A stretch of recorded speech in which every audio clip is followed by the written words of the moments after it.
The CBOM architectural overview. Let me show you how QCecuring CBOM is built. The architecture behind the platform. The system has 4 layers. Let me walk through from top to bottom. At the top, you have the discovery layer. These are sensors, the lightweight Java applications that you can deploy near your infrastructure. Could it be on server, in a container, on a developer's laptop, in DMZ, wherever your crypto lives. Every sensor runs scanners.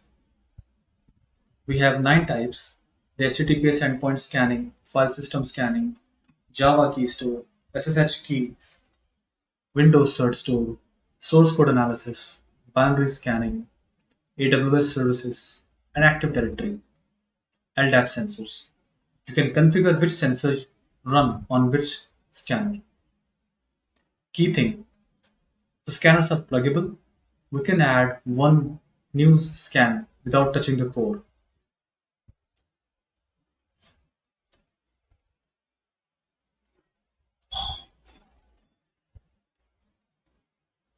The sensor architecture. When a sensor runs, it connects to a target, endpoint files, cloud APIs, and then it extracts the cryptographic material and computes the SHA-256 fingerprint for each asset. That fingerprint is the deduplication key.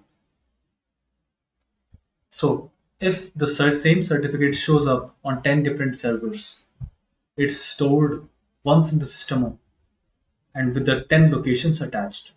One source of truth. Always one certificate stored in the system with one truth. The sensors then pushes everything to the central API over the rest, authenticated with the API key. The API services, that is the brain of the system. It contains 6 core subservices. Ingestion engine, which receives assets from sensor, deduplicates, normalizes, and then stores. The cryptographic quantum risk engine classifies every single asset. RSA gets flagged high, AES 256 gets none. It maps to NIST quantum security level 0 through 5. Relationship linker automatically binds the connection. This cert get was issued by that CA that this key particularly belongs to that cert. This key store contains these entities, all automatic. The compliance engine evaluates your inventory against policies. CNSA 2.0, FIPS 1403, or whatever custom rules you define. The CycloneDX export generates a full compliant spec CycloneDX version 1.6 CBOM with BOM references, dependencies, OID, the whole thing, and the BOM link. So you can SBOM so your SBOM can reference your CBOM, full supply chain traceability. Now the data flow. This is how the entire flow looks like.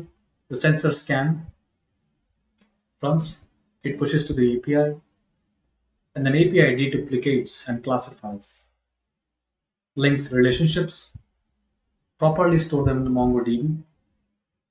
UI displays all the things, and you can export as CycloneDX at any time. From discovery to the standard compliant CBOM in seconds, not days, not weeks, in seconds actually.